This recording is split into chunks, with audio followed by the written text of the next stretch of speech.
Are there advantages to aging? Yes, I am Debbi-Jo Horton, and welcome to Advantages to Aging.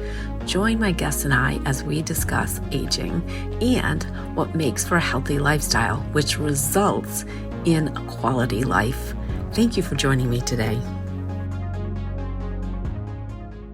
Welcome, listeners, to another episode of Advantages to Aging. I am very excited to introduce to you Debbie Barker, who's an international compassionate healer and Reiki master, and someone who I have had the pleasure of experiencing her work. Welcome, Debbie, to the show.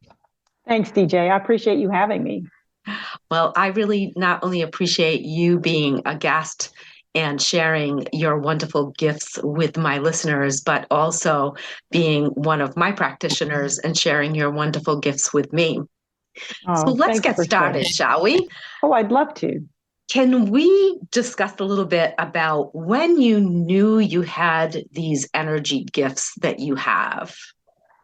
Yes, quite a few things have happened, but one of the biggest things that stick out in my mind is, when you learn something new, who are your guinea pigs but your family, right?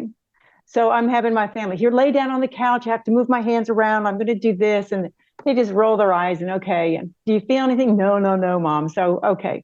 My husband comes home from work one day and he said, he says, I feel like I have the flu, but he said, my right arm is swollen. And he said, it's all tingly. And he said, it is so achy. And we looked at the back of his hand and he had two little fang marks.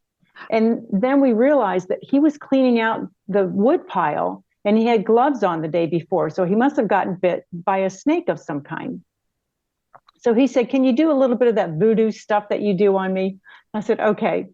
So he's sitting in the chair. He's reading the paper. He's got the news on. I'm perched on the arm of the chair and I'm doing my Reiki thing. And after about 5 or 10 minutes, I thought, I'm not going to keep doing this because he's not even paying attention to me. So I got up to go back in to make dinner. Well, I took 2 steps away. He said, stop, it's starting to feel better. Can you please come back and do more? I was shocked, that he could feel anything. So, I did more on him. And the next day he got up and he went to work and he still didn't feel like 100%. But he came home from work that day. He said, I feel perfectly fine now. He said, wow. Whatever you did really worked. Yeah. So when your family finally believes that it works, then it does. Well, and it gives you that confidence that maybe you're not crazy, right? Right. Yeah, I know. And, these remote sessions, I was doing remote on my family. I live in the South. I was doing remote on my family that lives up north. And I understood why it worked for them because I thought, I've got my heartstrings, I'm attached to them. Well, I was working on a guy who's a member of a band and they were an international band and they happened to be in California and he threw the back out.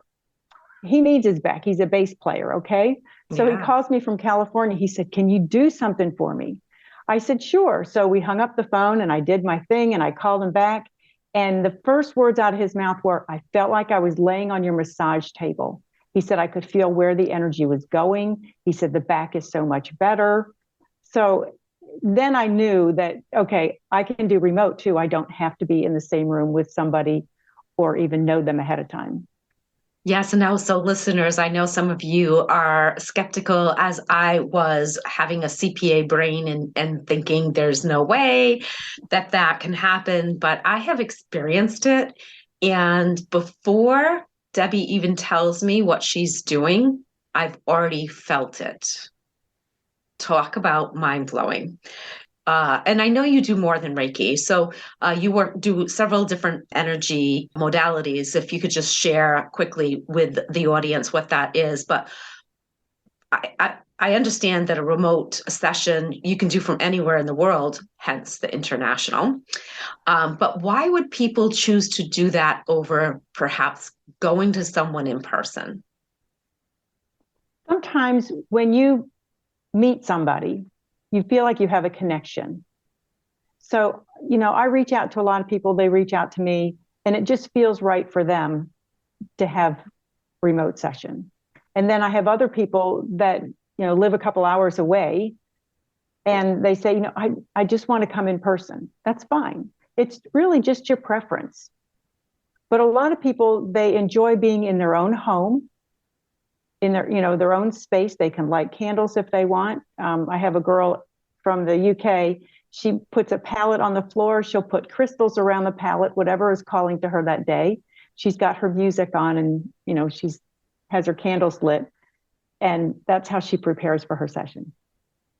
Nice. Personally, I just lie down on my bed. Debbie calls me. I put my phone on speaker, close my eyes, and let her do her thing. Looking to take the important steps towards a slimmer, healthier you? We're here to help. NeuroFit combines a line of innovative dietary supplements that support your body around the clock with sustainable lifestyle habits that help you achieve and maintain your fitness and weight loss goals. We've spent years researching the right ingredients and technologies to help support a sustainable, fit lifestyle. Not only are these products true to our promise of providing natural and clean formulations to provide you with scientifically backed results, but we've combined the product with a program based on the principles of the book, The Slight Edge, giving you healthy daily disciplines that help you compound your results over time. And we've also developed a support system to share fitness knowledge and encourage you every step of the way. Back to the show. So share with the audience the different modalities that you are also capable of doing. Okay. I also know a modality called the emotion code. And that's just like what it sounds. It pulls stuck emotions out of the body. And I like when I find inherited trapped emotions, because not only are they released from you, but they're also released from everyone else down the line that has it. Your parents, their parents, could be your children, your grandchildren. I mean, I love finding those. So that's one kind, is the emotion code. The second one that I use quite a bit is called pranic healing, and that's P as in Paul, RANIC. And that deals with the inner aura and health rays and the outer aura and your chakras. And I also know an energy modality called Jin Shin Jitsu. And that's like little energy vortexes in your body. It's almost similar that you would go and get some acupuncture done. So, okay, I'll tell you this little known fact. Underneath your big toes is safety energy lock number 7. And when those energy areas get blocked, it's hard for you to balance your emotions.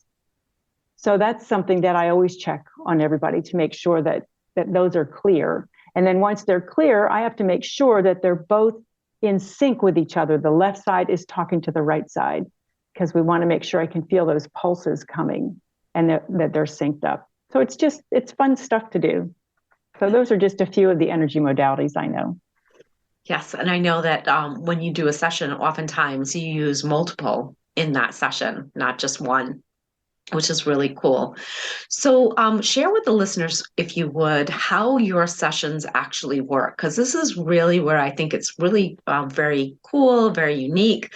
And as someone who is getting older, a woman going into menopause or on the backside of menopause, there's so many things that I know that we oftentimes will trap in our bodies, especially women, right? We're the caregivers most often. We're in charge of the family. We're responsible not just for our own health, but everybody else in the families.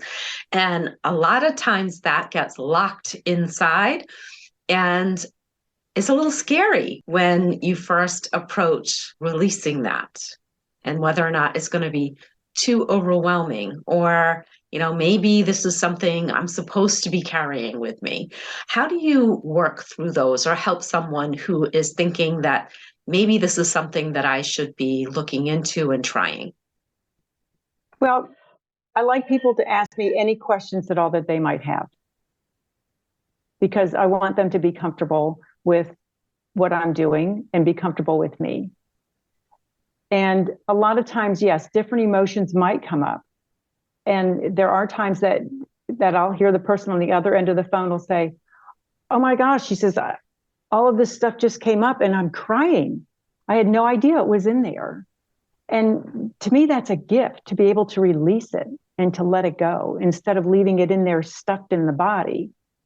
The more you leave it in there stuck, the more it's going to pull you down. And we want to be joyful. We want to be lifted up.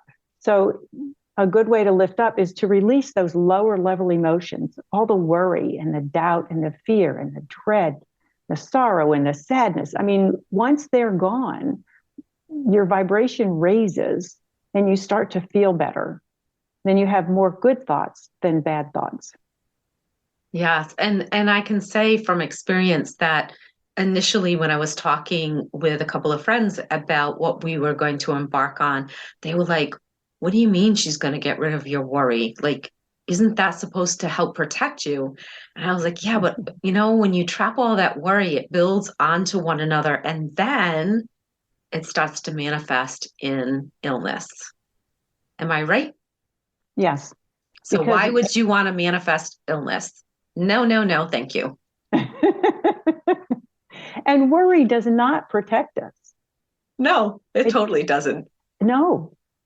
Especially when we worry about things that we have absolutely no control over. Well, when we do that, we're using that lower level emotion of worry to stay around that situation instead of, let's look at that situation differently. Let's see everything coming out okay. And can you repeat that? Because I think the listeners need to hear that. We're envisioning what? Okay, here's something. I had a lady who came to me and she said she has a really good friend, and right now he's in Shepherd's Spinal Center because he's paralyzed from the neck down from an accident he was in. She said, I'm so worried about him. I said, stop. I said, don't call that to him. I said, what you need to do is picture him healthy and happy. I said, what does he like to do? She said, he likes to play golf. I said, perfect. I want you to picture him on the golf. I want to see you. He's swinging. He's, making all the pars, or he's even getting a hole in one. But call that energy to him. And anybody else, all of his friends, you tell them, don't feel sorry for him. Send him good energy. See him healthy. See him happy. That's the energy that you want to send out to somebody. Yes, no need to be worrying about the worst, because we attract to us and to those that we love the energy that we're experiencing. So if you're experiencing and thinking about the worst, you're going to be drawing that to you. Why on earth would you want to do that? I know one of my friends, oftentimes, if she catches someone say, like, well, what if this went wrong? And what if that went wrong? And what if this happens? And she was like, and what if it was absolutely amazing? How great would it be if your life brought you everything that made you joyful? Right. And why not spend maybe 5 minutes every day and see your life be joyful? Mm-hmm. Yeah. Make your scenario. Just sit there, close your eyes and say, all right, this is going to be my day today. I'm going to flow through it. I'm going to connect with the energy. I'm going to see all of my signs that the universe is sending to me. I'm going to have the best day ever. You know what you do? Yes. So I now try to remember every morning to say, how great can it get? Oh, I like that. How great can it get?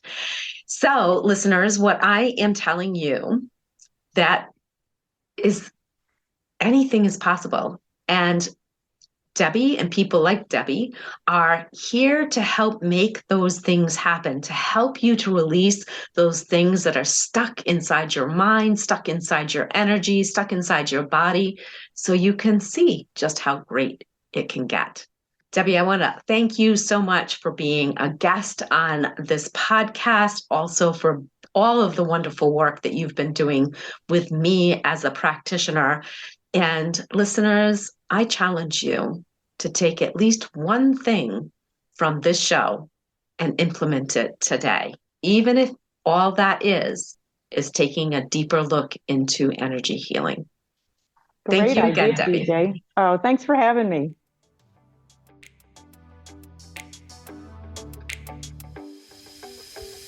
Do you think one of the biggest advantages to aging is all the knowledge we gain along the way? Me too. What did you learn today? Share with me in my Facebook group with the same name as this podcast, Advantages to Aging. Now hit subscribe so you don't miss all the tips to come in future episodes.